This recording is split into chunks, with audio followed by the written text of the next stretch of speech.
K-팝 데몬헌터스와 한국 컨텐츠들이 미국은 물론 유럽 박지와 세계를 뒤흔드는 요즘의 영향 탓일까요? 우리 문화에 관심을 가지는 외국인 관광객들의 관심이 한국중앙박물관에 몰려들고 있다고 합니다. 우리 문화재를 모티브로 한 다양한 굿즈들이 판매대에 오르는 대로 품절을 이어가고 있다고 하는데요.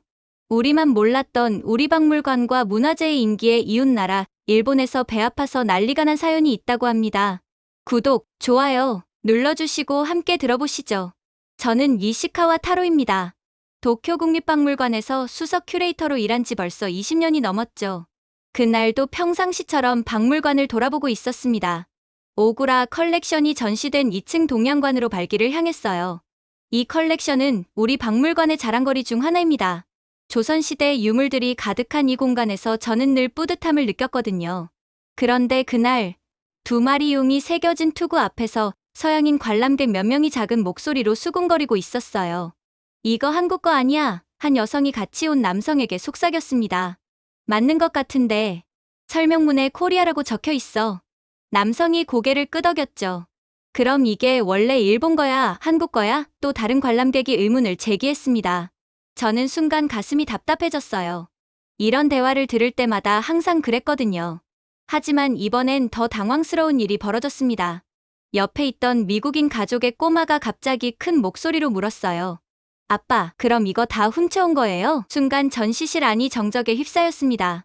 다른 관람객들의 시선이 모두 그 아이에게, 그리고 저에게로 향했어요. 저는 박물관 직원이라는 게 한눈에 보이는 복장을 하고 있었거든요. 아이의 아버지가 당황하며 쉿, 조용히 해라고 달래려 했지만 이미 늦었습니다. 주변 관람객들의 시선이 제게 집중되었어요. 마치 저에게 답을 구하는 것 같았죠. 저는 뭔가 설명을 해야 한다는 압박감을 느꼈습니다. 하지만 입이 떨어지지 않았어요. 무엇을 어떻게 설명해야 할지 막막했거든요. 저는 말을 시작했다가 멈췄습니다.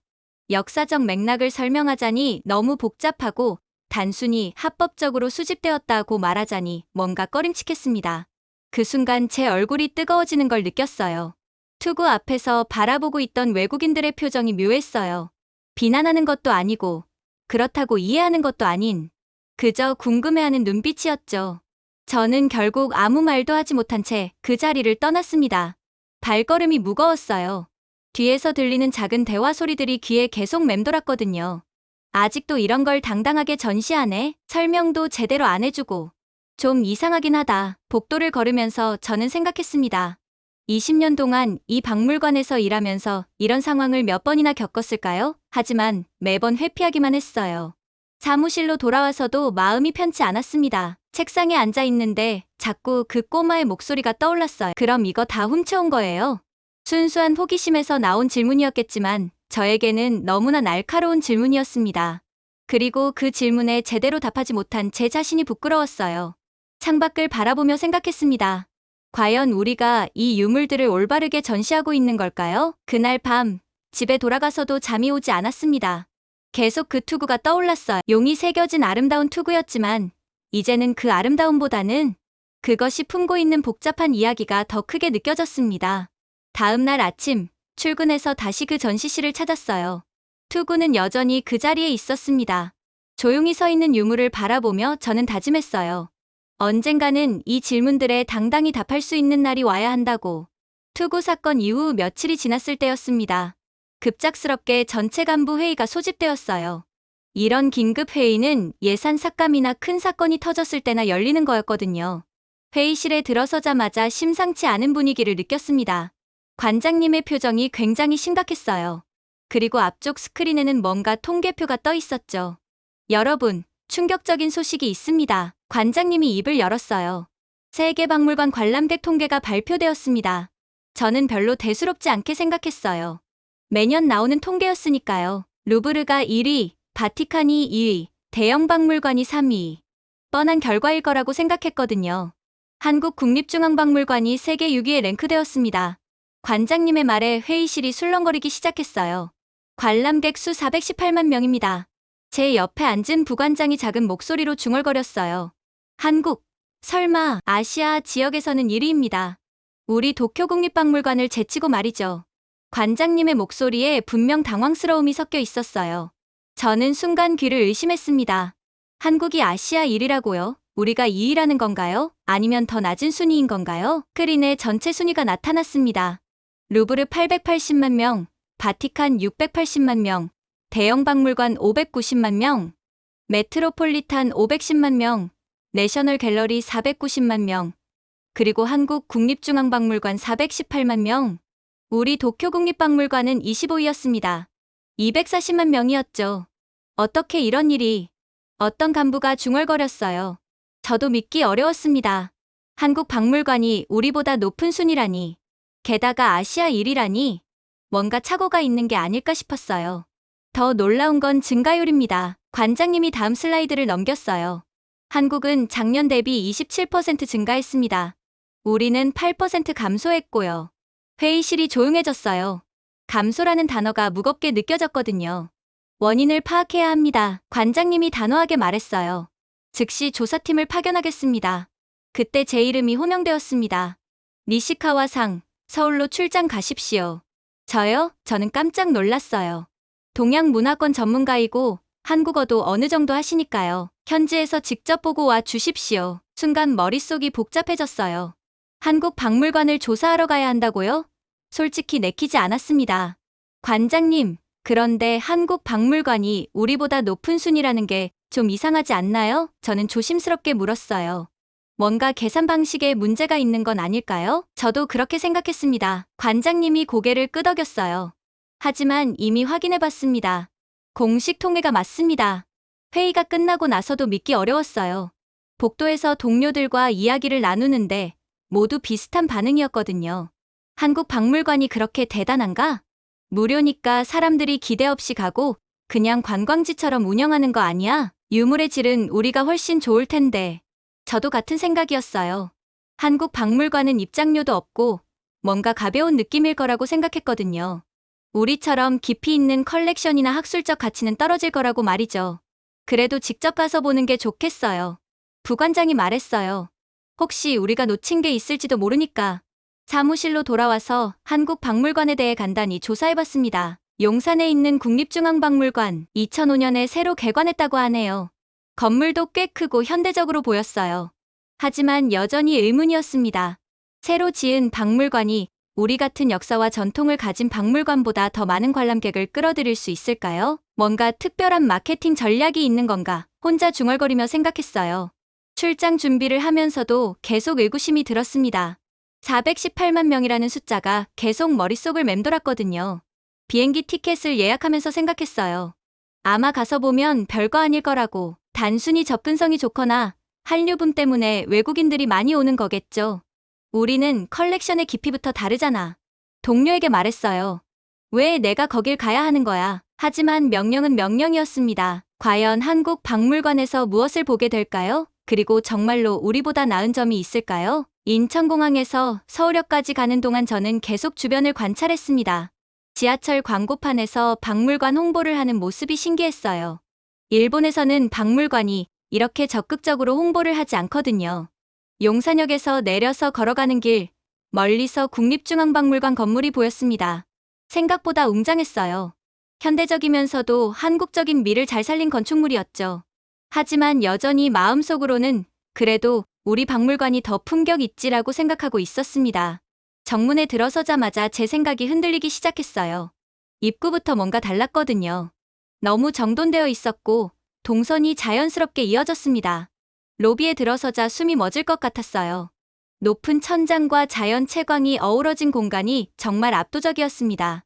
우리 박물관도 나름 웅장하다고 생각했는데 이곳은 차원이 달랐어요. 어서 오세요. 김수연 학예연구관이 저를 맞이했습니다. 멀리서 와주셔서 감사합니다. 김수연 씨는 차분하면서도 전문적인 인상을 주는 분이었어요. 간단한 인사를 나눈 후 박물관 투어를 시작했습니다. 먼저 사유의 방부터 보실까요? 김수연 씨가 안내했어요. 사유의 방에 들어서는 순간 저는 완전히 말을 잃었습니다. 넓은 공간에 단 2점의 방가 사유상만 있었어요. 그런데 이 2점이 전체 공간을 완전히 장악하고 있었습니다. 이게 뭐야? 저는 속으로 중얼거렸어요. 관람객들이 조용히 작품을 감상하고 있었습니다. 아이들조차 소곤소곤 말하고 있었어요. 마치 신성한 공간에 들어온 것 같은 느낌이었죠. 우리 박물관이라면 이런 넓은 공간에 최대한 많은 유물을 배치했을 거예요. 공간 활용도를 높이는 게 중요하다고 생각했거든요. 하지만 여기서는 달랐습니다. 두 점의 불상이 서로 마주보고 있는 구조였는데 그 사이에 서 있으니 뭔가 특별한 기운을 느꼈어요. 저희는 유물이 말을 걸어오는 공간을 만들려고 합니다. 김수연 씨가 설명했어요. 너무 많은 정보보다는 직접 느낄 수 있도록 하는 게 중요하죠. 저는 고개를 끄덕였지만 내심 충격을 받았습니다. 이런 전시 철학은 생각해 본 적이 없었거든요. 다음 공간으로 이동하면서 계속 둘러보았어요. 동선이 정말 자연스럽게 연결되어 있었습니다. 어디로 가야 할지 헷갈리지 않았어요. 관람객 동선을 어떻게 설계하셨나요? 저는 궁금해서 물었어요. 5년 동안 관람객들의 움직임을 분석했습니다. 김수연 씨가 답했어요. 어떤 경로로 움직이는지, 어디서 멈추는지, 어디서 지루해하는지 모두 데이터로 만들었죠. 데이터 기반 전시 설계라니. 우리는 그냥 큐레이터의 경험과 직감에 의존했는데 이곳은 과학적으로 접근하고 있었어요. 계단을 올라가면서 건물 구조도 자세히 봤습니다. 자연 채광을 최대한 활용하면서도 유물 보존에 문제가 없도록 설계되어 있었어요. 이 건물 설계할 때 가장 중요하게 생각한 게 뭔가요? 저는 물었습니다. 관람객이 편안하게 느끼는 공간이요. 김수연 씨의 답이 의외였어요. 박물관은 어려운 곳이 아니라 누구나 편하게 올 수 있는 곳이어야 한다고 생각합니다. 우리 박물관은 어떤가요? 솔직히 말하면 좀 권위적인 느낌이 있었어요.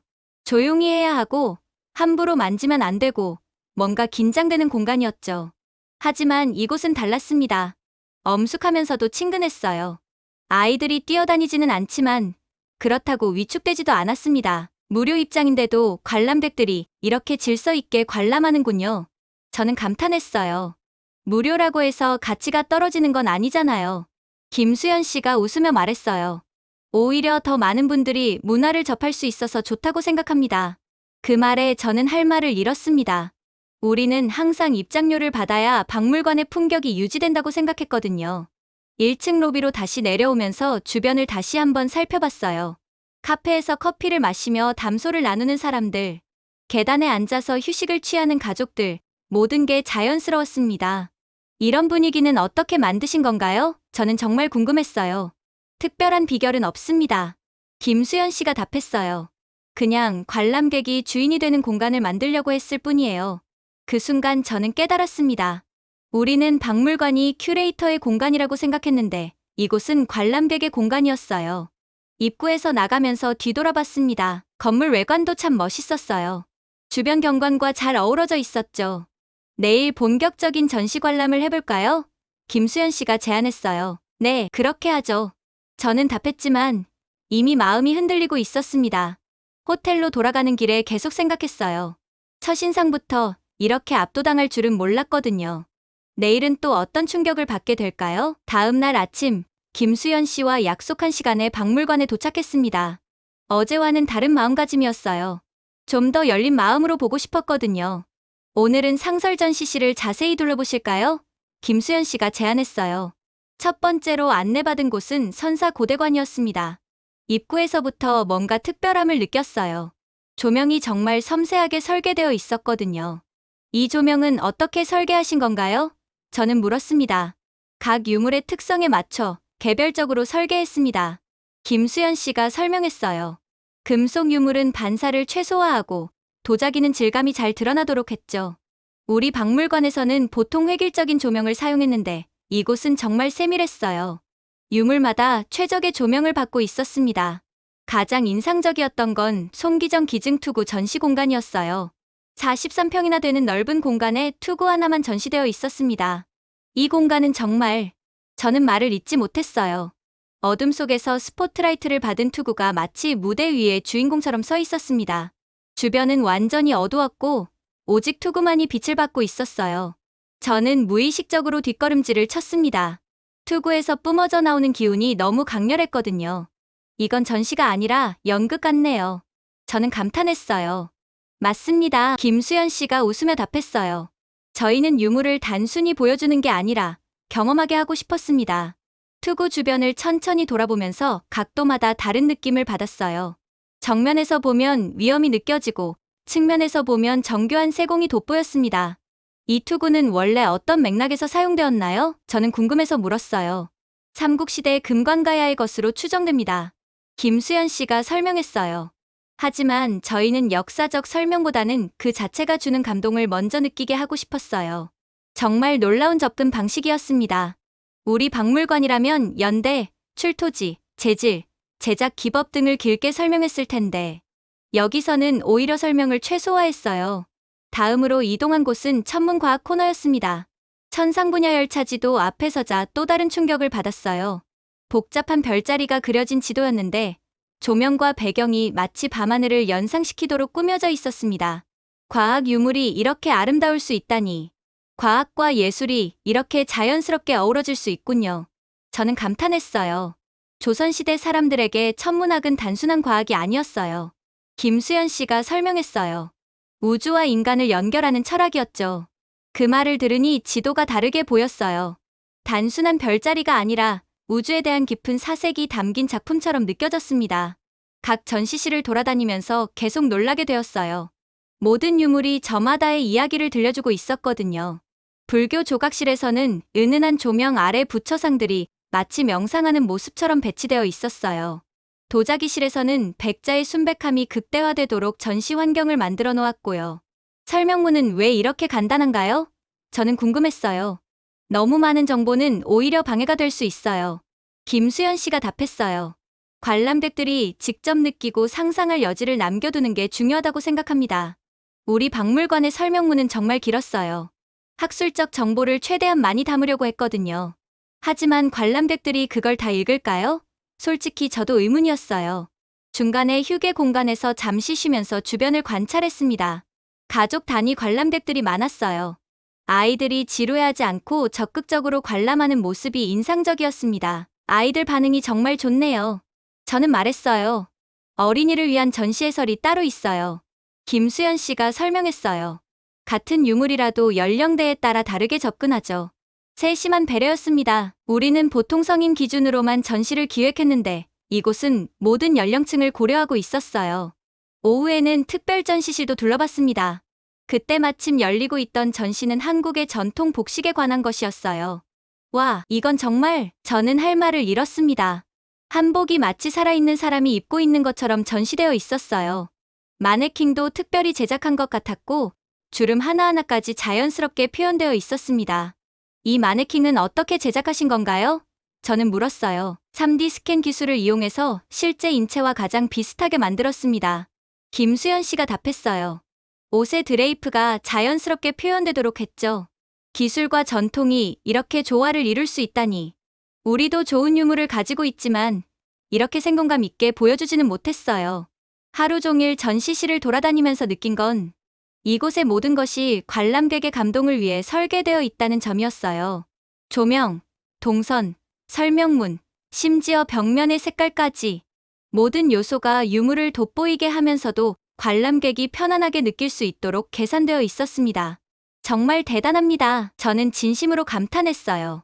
이런 전시 철학은 어떻게 만들어진 건가요? 오랜 시간 고민한 결과예요. 김수현 씨가 답했어요. 설명보다 중요한 건 감동이라는 걸 깨달았죠. 그 말이 제 가슴에 깊이 와 닿았습니다. 우리는 지금까지 정보 전달에만 집중했는데 정작 중요한 건 감동이었어요. 박물관을 나서면서 생각했습니다. 오늘 하루 동안 정말 많은 걸 배웠다고, 그리고 내일은 또 어떤 놀라움이 기다리고 있을까 궁금해졌어요. 사흘째 되는 날, 김수현 씨가 특별한 곳으로 안내해 주었습니다. 외교장각 의궤실이었어요. 이곳은 좀 특별한 의미가 있는 공간입니다. 김수현 씨가 조심스럽게 말했어요. 의궤실에 들어서자마자 분위기가 남달랐습니다. 다른 전시실보다 더 정숙하고 엄숙한 느낌이었어요. 관람객들도 평소보다 조용히 관람하고 있었습니다. 이 의궤들은 어떤 것들인가요? 저는 물었어요. 조선왕조 의궤입니다. 김수현 씨가 설명을 시작했어요. 왕실의 주요 행사를 그림과 글로 기록한 책이죠. 의궤를 하나씩 살펴보면서 감탄했습니다. 정말 세밀하게 그려져 있었어요. 왕의 즉위식, 왕비의 책봉식, 장례식까지 조선시대 사람들의 생활이 생생하게 담겨 있었습니다. 이 의궤들의 역사가 좀 복잡합니다. 김수현 씨가 조심스럽게 말을 이었어요. 어떤 면에서요? 저는 궁금했어요. 원래는 외교 장각에 보관되어 있었는데 1866년 병인양요 때 프랑스군이 가져갔습니다. 김수현 씨의 목소리가 조금 무거워졌어요. 순간 제 가슴이 철렁했습니다. 도쿄박물관에 그 상황이 떠올랐거든요. 145년 만에 돌아왔습니다. 김수현 씨가 계속 설명했어요. 2011년에 한국으로 돌아왔죠. 145년. 정말 긴 시간이었습니다. 그 사이에 얼마나 많은 사람들이 이 의궤들을 그리워했을까요? 의궤 앞에 서서 자세히 보니 그림 하나하나가 정말 정교했어요. 당시 화가들이 얼마나 정성을 다해서 그렸는지 느껴졌습니다. 이 의궤들이 프랑스에 있을 때는 어떤 상태였나요? 저는 물었어요. 다행히 잘 보존되어 있었습니다. 김수현 씨가 답했어요. 프랑스 국립도서관에서 잘 관리해 주었죠.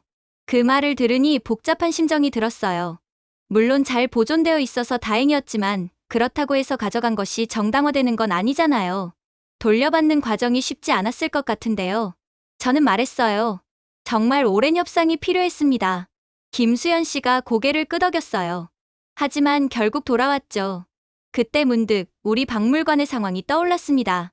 오구라 컬렉션의 그 투구들, 그 도자기들, 그 불상들 모두 어떤 과정을 거쳐서 우리 박물관에 온 걸까요? 니시카와 씨, 괜찮으세요? 김수현 씨가 제 표정을 보고 물었어요. 아, 네. 괜찮습니다. 저는 당황해서 얼른 답했어요. 하지만 마음은 전혀 괜찮지 않았습니다. 계속 도쿄박물관의 한국 유물들이 떠올랐거든요. 다음 코너로 이동하면서도 계속 생각했어요. 우리 박물관의 유물들은 어떻게 설명하고 있을까요? 조선시대 금속 공예품, 조선시대 불교, 조각 이런 식으로만 표기되어 있었어요. 그 유물들이 어떤 과정을 거쳐서 일본에 오게 되었는지에 대한 설명은 없었습니다. 관람객들이 궁금해하는 것도 바로 그 부분이었는데 말이죠. 이 의궤들을 전시할 때 어떤 점을 가장 중요하게 생각하셨나요? 저는 물었어요.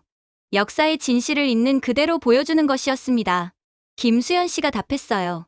왜 이곳을 떠나야 했는지, 그리고 왜 돌아왔는지를 명확히 하고 싶었어요. 정직한 접근이었습니다. 불편한 진실이라도 숨기지 않고 드러내는 거죠. 의궤실을 나오면서 저는 깊은 생각에 빠졌습니다. 손에 들고 있던 메모장에 적어내려가던 펜이 멈췄어요. 우리는 아직도 아무런 설명 없이 전시하고 있다. 저는 속으로 중얼거렸습니다. 김수현 씨가 다른 전시실로 안내하려고 했지만 저는 잠시 혼자 있고 싶었어요. 죄송한데 잠깐 쉬어도 될까요? 저는 말했어요. 물론입니다. 카페에서 만나죠. 김수현 씨가 배려해 주었어요. 혼자 남은 복도에서 창밖을 바라봤습니다. 밝은 빛을 받으며 생각했습니다.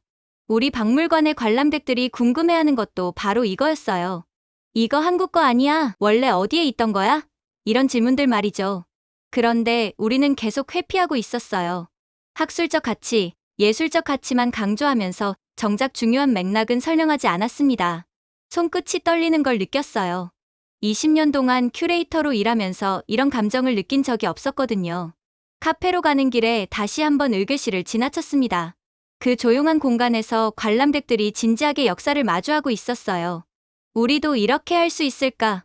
저는 혼자 중얼거렸습니다. 하지만 쉽지 않을 거라는 것도 알았어요. 기관의 입장, 정치적 고려사항, 여러 가지 복잡한 문제들이 있으니까요. 그럼에도 불구하고 이 의궤실은 저에게 큰 질문을 던져주었습니다. 박물관의 역할이 무엇인지, 진정한 문화 교류가 무엇인지에 대해서 말이죠. 카페에서 김수현 씨를 만났을 때 저는 여전히 복잡한 표정을 하고 있었나 봅니다. 힘든 이야기죠. 김수현 씨가 조심스럽게 말했어요. 네, 많은 생각이 드네요. 저는 솔직하게 답했어요. 그날 오후는 다른 전시실을 둘러봤지만 계속 의궤실의 그 분위기가 머릿속에 남아 있었습니다. 호텔로 돌아가는 길에 생각했어요. 내일이면 박물관 견학이 끝나는데 과연 저는 무엇을 가지고 도쿄로 돌아갈까요? 단순한 관람객 증가 요인 분석이 아니라 더 근본적인 것들에 대해 고민하게 되었습니다. 정직함, 진실성, 그리고 진정한 문화 교류가 무엇인지에 대해서 말이죠. 마지막 날, 김수현 씨가 전시장 관람을 마치고 특별한 곳으로 안내해 주었습니다. 박물관 1층 로비 옆에 있는 뮤지엄샵이었어요. 이곳도 꼭 보셔야 할 것 같아서요. 김수현 씨가 웃으며 말했어요. 뮤지엄샵에 들어서자마자 깜짝 놀랐습니다. 생각했던 것보다 훨씬 크고 다양한 상품들이 있었어요. 그런데 더 놀라운 건 그 상품들의 퀄리티였습니다. 이건 정말. 저는 까치호랑이 배지를 들어보며 감탄했어요. 민화 속 까치호랑이가 귀여운 캐릭터로 변신해 있었는데 디자인이 정말 세련되었습니다. 전통과 현대가 자연스럽게 어우러져 있었어요. 이 상품 어떻게 기획하신 건가요? 저는 궁금했어요. 저희 소자 바탕으로 전문 디자이너들과 협업했습니다. 김수연 씨가 설명했어요. 단순한 복제가 아니라 현대적인 해석을 통해 새로운 가치를 만들어내죠. 가끔 볼펜도 신기했어요. 조선시대의 각근의 매듭 방식을 응용해서 만든 볼펜이었는데 실용적이면서도 한국적인 아름다움이 느껴졌습니다. 이런 건 어떻게 생각해낸 건가요? 저는 가끔 볼펜을 만져보며 물었어요. 관람객들이 일상에서도 우리 문화를 느낄 수 있었으면 좋겠다는 생각에서 시작했어요. 김수연 씨가 답했어요. 박물관에서의 경험이 집에서도 이어질 수 있도록 말이죠.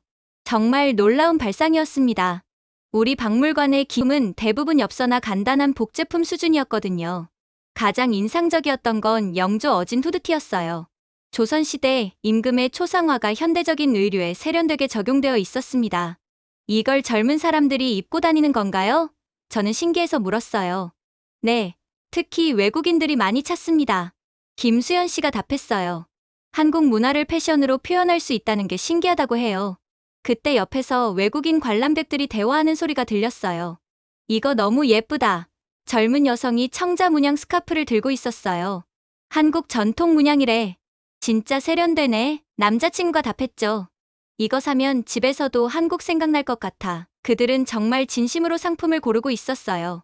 저는 그 모습을 보면서 깨달았습니다. 이게 바로 문화 확산의 새로운 방식이구나. 한쪽 벽면에는 특별한 코너가 있었어요. BTS 멤버 RM이 박물관을 방문했을 때 찍은 사진들이 전시되어 있었습니다. 이건 어떤 의미인가요? 저는 물었어요. RM이 저희 박물관을 자주 방문하세요. 김수연 씨가 설명했어요. 그분이 SNS에 올린 사진들 덕분에 젊은 세대들의 관심이 크게 늘었죠. 사진 앞에서 외국인 관람객들이 인증샷을 찍고 있었어요. 이들에게 박물관은 단순한 관람 장소가 아니라 문화체험의 공간이었습니다. 한류와 전통문화가 이렇게 연결될 수 있구나. 저는 감탄했어요. 굿즈샵을 돌아보면서 계속 놀라게 되었습니다. 단순한 기념품 판매가 아니라 하나의 문화 콘텐츠로서 접근하고 있었거든요. 이 상품들의 매출은 어떤가요? 저는 궁금해서 물었어요. 박물관 운영에 실질적인 도움이 되고 있습니다. 김수연 씨가 답했어요. 그리고 더 중요한 건 문화 전파 효과죠. 정말 놀라운 선순환 구조였습니다. 좋은 전시로 관람객을 끌어들이고 매력적인 상품으로 문화를 확산시키고 그 수익으로 다시 더 좋은 전시를 만드는 거죠. 계산대에서 젊은 커플이 여러 개의 상품을 구입하고 있었어요. 까치호랑이 배지, 가끈 볼펜, 청자 문양 노트북 파우치까지. 이걸 친구들에게 선물하면 정말 좋아할 것 같아. 여성이 말했어요. 신세서 보니까 매번 품절이라던데 우린 정말 운이 좋았어. 한국 여행의 진짜 기념. 남성이 답했죠. 저는 그 대화를 들으면서 부러웠습니다. 우리 박물관에서는 이런 반응을 보기 어려웠거든요. 굿즈샵을 나서면서 김수연 씨가 말했어요. 박물관이 과거만 담는 곳이 아니라 현재와 미래를 연결하는 창구가 될 수 있다고 생각해요. 그 말이 정말 인상적이었습니다. 박물관의 역할에 대한 새로운 정의였거든요. 로비에서 마지막으로 주변을 둘러봤어요. 다양한 국적의 관람객들이 자연스럽게 어우러져 있었습니다. 한국 문화를 매개로 전 세계 사람들이 만나는 공간이었죠. 정말 대단합니다. 저는 진심으로 감탄했어요. 이런 박물관을 만들어내신 게 말이에요. 아직 부족한 점이 많아요. 김수연 씨가 겸손하게 답했어요. 하지만 계속 발전시켜 나가려고 합니다. 박물관 밖으로 나서면서 뒤돌아봤습니다. 정말 많은 것을 배운 3일간이었어요. 418만 명이 찾는 이유를 이제 완전히 이해할 수 있었습니다. 단순히 유물을 보관하는 곳이 아니라 문화가 살아 숨쉬는 공간이구나. 저는 혼자 중얼거렸어요. 공항으로 가는 길에 구입한 굿즈들을 다시 한번 봤습니다. 까치호랑이 배지, 가끈 볼펜, 청자 문양 스카프. 이 작은 물건들이 한국 문화의 전도사 역할을 하고 있었어요. 우리도 이런 걸 만들 수 있을까? 저는 생각했습니다. 하지만 단순히 상품을 만드는 게 아니라 그 바탕에 깔린 철학과 시스템을 이해해야 한다는 걸 깨달았어요. 관람객을 위한 진정한 서비스, 문화의 현대적 해석. 그리고 지속 가능한 운영 방식 말이죠. 비행기에 오르면서 생각했습니다. 이제 도쿄로 돌아가서 무엇을 해야 할까요? 이 경험을 어떻게 우리 박물관에 적용할 수 있을까요? 답은 하나였습니다. 변화해야 한다는 것이었어요. 도쿄로 돌아온 지 일주일 후 출장 보고회가 열렸습니다. 회의실에는 관장님을 비롯해 모든 간부들이 참석했어요. 모두들 제가 가져올 분석 결과를 기대하고 있었습니다. 니시카와 상, 수고하셨습니다. 관장님이 말을 열었어요. 한국 박물관의 성공 비결을 파악해 오셨죠? 저는 준비해온 자료를 보며 잠시 망설였습니다. 사실 파워포인트 자료를 만들어 왔어요. 관람객 동선 분석, 전시 기법 비교, 마케팅 전략 등을 정리한 것이었죠. 하지만 그 순간 김수현 씨가 했던 말이 떠올랐습니다. 설명보다 중요한 건 감동입니다. 저는 노트북을 덮고 흰 종이 한 장을 꺼냈습니다. 자료는 어디 있나요? 부관장이 의아해했어요. 죄송합니다. 오늘은 조금 다른 방식으로 보고드리고 싶습니다. 저는 천천히 입을 열었어요. 회의실이 조용해졌습니다. 모두들 예상과 다른 상황에 당황한 듯했어요. 한국 박물관의 성공 비결을 한마디로 말씀드리자면 저는 잠시 멈췄습니다. 그들은 단순히 유물을 나열하지 않았습니다. 무슨 말씀이신가요? 관장님이 물었어요. 그들은 자신들만의 문화를 자신들만의 방식과 색깔로 전달했습니다. 저는 확신에 찬 목소리로 말했어요. 418만 명이 찾는 이유는 기법이나 마케팅 때문이 아니었습니다. 간부들이 서로 시선을 교환했어요. 뭔가 예상과 다른 이야기가 시작되고 있다는 걸 눈치챈 듯했습니다. 그럼 뭐가 이유였나요? 한 간부가 물었어요. 진정성이었습니다. 저는 단호하게 답했어요. 그들은 자신들의 유물을 자랑스러워했고 그 이야기를 솔직하게 들려주었습니다. 사유의 방에서 받은 충격, 송기정 투구의 압도적인 전시, 의궤실에서 느꼈던 복잡한 감정들이 떠올랐어요. 우리도 좋은 유물을 가지고 있습니다. 저는 계속 말했어요. 하지만 우리는 그 유물들이 어디서 왔고 왜 이 공간에 있는지 제대로 말하지 못하고 있습니다. 회의실이 더욱 조용해졌어요. 제 말의 의미를 모두가 알아차린 것 같았습니다. 니시카와 상, 그게 무슨 뜻인가요? 관장님이 조심스럽게 물었어요. 외국인 관람객들이 우리 전시실에서 하는 질문들을 기억하시나요? 저는 반문했어요. 이거 한국 거 아니야. 왜 여기 있는 거야? 언제 가져온 거야? 제 목소리가 조금 떨렸지만 계속 말했습니다. 우리는 그 질문들을 20년 동안 회피해왔습니다. 저는 솔직하게 말했어요. 하지만 한국 박물관은 달랐습니다. 그들은 불편한 진실도 숨기지 않았어요. 의궤실에서 본 그 정직한 설명들이 떠올랐습니다. 프랑스에 약탈당했다가 145년 만에 돌아온 이야기를 있는 그대로 전시하던 모습 말이죠. 그래서 제안하고 싶습니다. 저는 흰 종이를 들어 올렸어요. 이제 우리도 바꿔야 합니다. 구체적으로 어떻게요? 부관장이 물었어요. 먼저 우리 컬렉션의 역사를 정직하게 공개해야 합니다. 저는 말했어요. 언제, 어떤 과정을 거쳐서 우리 박물관에 오게 되었는지 명확히 해야 해요. 한 간부가 난색을 표했습니다. 그러면 문제가 생기지 않을까요? 문제를 피하려고 하는 것 자체가 문제입니다. 저는 답했어요. 관람객들은 이미 알고 있어요. 우리가 설명하지 않는다고 해서 모르는 게 아닙니다. 두 번째로, 전시 방식을 바꿔야 합니다. 저는 계속 말했어요. 유물을 단순히 진열하는 게 아니라 감동을 주는 공간으로 만들어야 해요. 감동이라고 하면?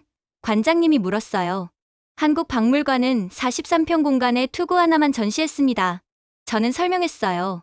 그 하나의 유물이 관람객에게 강렬한 인상을 남겼죠. 우리 박물관이라면 그 공간에 최소 20점은 넣었을 거예요. 공간 활용도를 높이기 위해서 말이죠. 컬렉션 중심의 특별점만으로는 한계가 있습니다. 저는 목소리를 높였어요. 우리에게는 훌륭한 유물이 있지만 그것만으로는 충분하지 않습니다. 그럼 어떻게 해야 한다는 건가요? 한 간부가 물었어요. 관람객을 위한 박물관을 만들어야 합니다. 저는 확신에 차서 말했어요. 큐레이터를 위한 박물관이 아니라 말이에요. 한국 박물관의 그 자연스러운 분위기가 떠올랐습니다. 가족들이 편안하게 관람하던 모습, 아이들이 지루해하지 않던 모습 말이죠. 마지막으로 말씀드리고 싶은 것은 저는 잠시 멈췄습니다. 다른 나라 유물을 전시한다고 해서 그 전시가 명품화되는 건 아니라는 점입니다. 회의실이 정적에 휩싸였어요. 이 말이 가장 핵심적인 지적이었거든요. 우리는 오구라 컬렉션을 자랑스러워했습니다. 저는 조용히 말했어요. 하지만 그 유물들의 진짜 주인은 따로 있었죠. 관장님의 표정이 복잡해졌어요. 하지만 저는 계속 말해야 했습니다. 한국이 너무나 부럽습니다. 저는 진심으로 말했어요. 그들은 다른 나라 문화재가 아닌 오직 자신들의 것으로 그 공간을 채우고 그 안에 자신들의 정신과 감동으로 꽉 채우려 노력했어요. 그들은 스스로의 문화를 당당하게 자랑할 수 있는 근원이 된 것입니다. 잠시 침묵이 흘렀습니다. 그 침묵 속에서 제 목소리가 울려 퍼졌어요. 반드시 우리 도쿄 박물관도 세계인에게 사랑받는 박물관이 되도록 만들겠습니다.